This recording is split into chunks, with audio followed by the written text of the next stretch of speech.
ఇప్పుడే అందిన వార్త. సిటీలోని ఎల్బీ నగర్లో ఉండే త్రిలోక్ అపార్ట్మెంట్లో ఒక అమ్మాయి ఆత్మహత్య చేసుకుని చనిపోయింది. ఇప్పుడక్కడికి పోలీసులొచ్చి ఎంక్వైరీ స్టార్ట్ చేశారు. ఆ అమ్మాయి ఎందుకు చనిపోయింది, ఎలా చనిపోయింది, ఇలాంటి విషయాలు తెలియాల్సి ఉంది.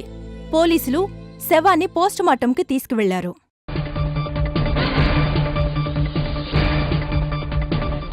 అందరూ ఎంతో ఉత్కంఠగా ఎదురుచూస్తున్న మర్డర్ మిస్టరీ వీడింది. అందరూ ఊహించినట్లుగానే నిన్న చనిపోయిన సంధ్య అనే అమ్మాయిది ఆత్మహత్యగా పోలీసులు నిర్ధారించారు.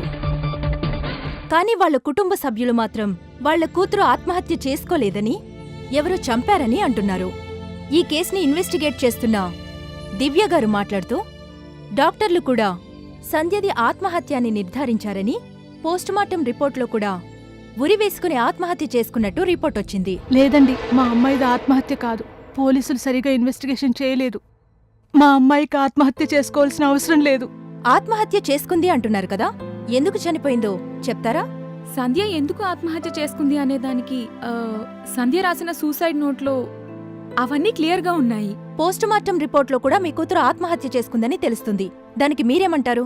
లేదు, మా అమ్మాయి ఆత్మహత్య చేసుకోలేదు. ఈ కేసును శివగారు ఎంక్వైరీ చేసి నిజానిజాలను బయటపెట్టాలని కోరుకుంటున్నాను. విన్నర్గా సంధ్య వాళ్ళ అమ్మగారు ఈ కేసుని శివగారికి అప్పగించాలంటున్నారు. దానికి మీరేమంటారు? సంధ్య ఆత్మహత్య చేసుకుందని భావిస్తే ఎస్ అని, లేకపోతే నో అని మాకు మీరు SMS పంపించండి.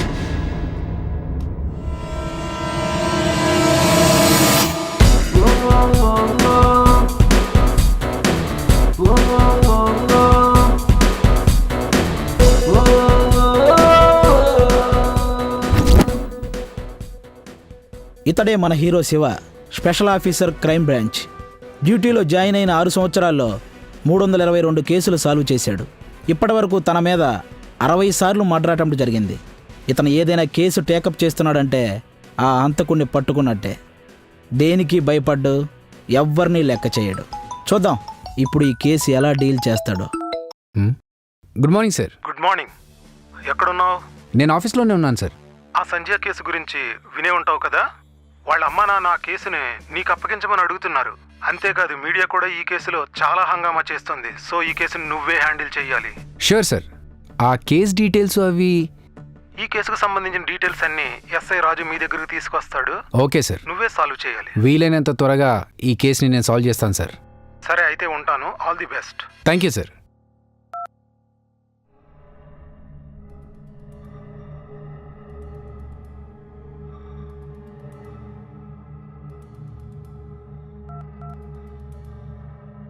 ఆ ఎల్బీ నగర్ త్రిలోక్ అపార్ట్మెంట్స్లో ఉండే సంధ్య గురించి అన్ని డీటెయిల్స్ కావాలి.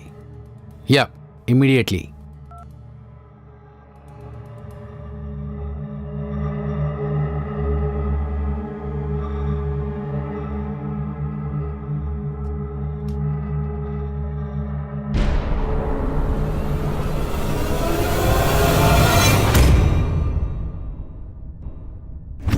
ఇతని పేరు రాజు, సబ్ ఇన్స్పెక్టర్. దివ్యతో కలిసి పనిచేస్తున్నాడు.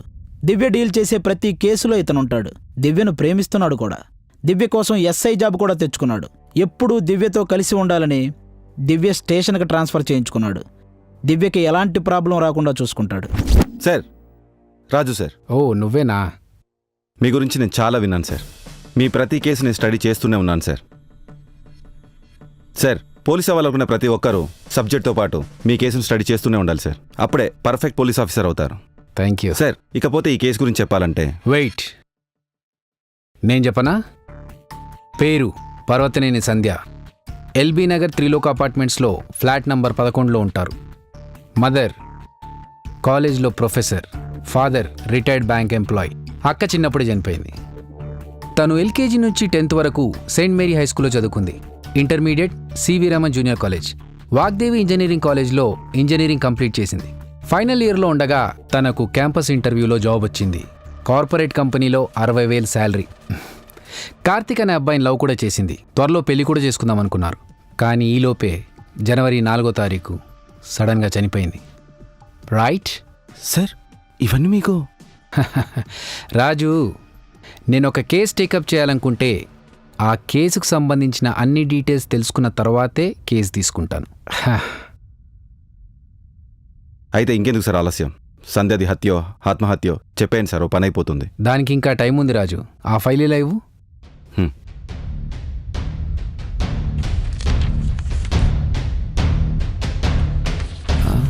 ఈ కేసుని ఇంతకుముందు హ్యాండిల్ చేసింది దివ్య కదా?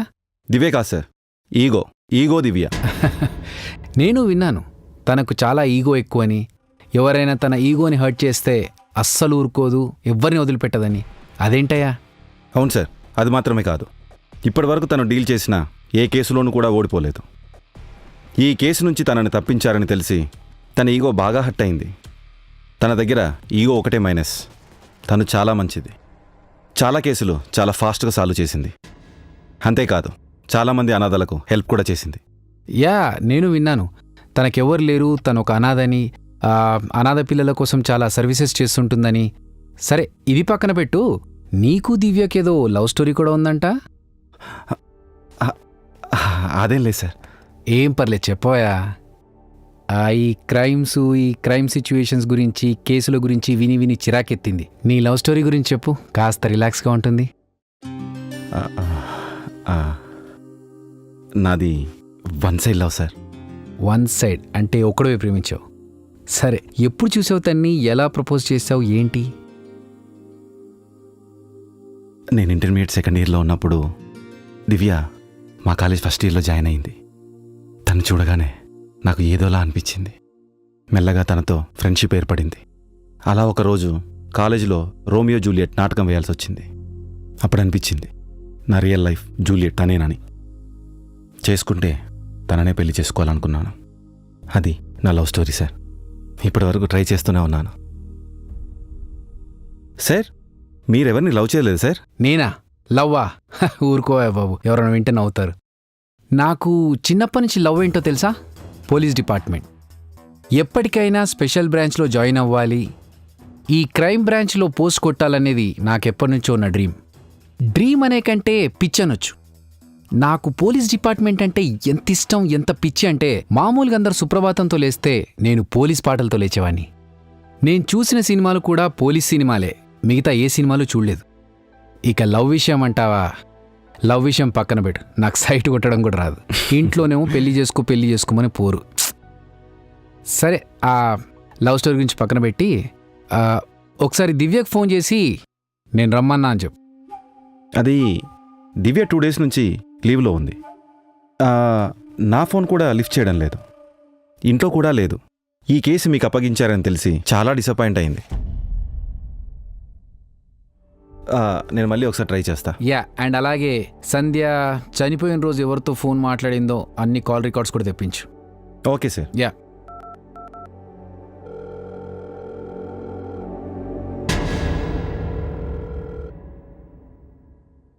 సార్, దివ్య ఫోన్ లిఫ్ట్ చేయడం లేదు. ఓ పని చెయ్యి, 5 minutes తర్వాత మళ్ళీ ట్రై చెయ్యి. ఈసారి ఫోన్ కలిస్తే నేను మాట్లాడతానని చెప్పు. Okay sir. సార్, మీరు ఏమీ అనుకోకపోతే నేను మీకు ఓ విషయం చెప్తాను సార్. Go head. నాకు తెలిసి ఈ కేసు ఆల్మోస్ట్ ఫినిష్ అయినట్టే. ఎందుకంటే తను ఆత్మహత్య చేసుకోవడానికి ఎక్కువ అవకాశం ఉంది. నేను దివ్య అందరినీ ఎంక్వైరీ చేశాం. ఇప్పటివరకు దివ్య టేకప్ చేసిన ఏ ఒక్క కేసు కూడా ఫెయిల్ అవ్వలేదు. సరే చూద్దాం, నేను ట్రై చేస్తాను. ఏం కంక్లూజన్ వస్తుందో చూద్దాం. Okay okay sir. మీరు వెళ్ళొచ్చు. సార్,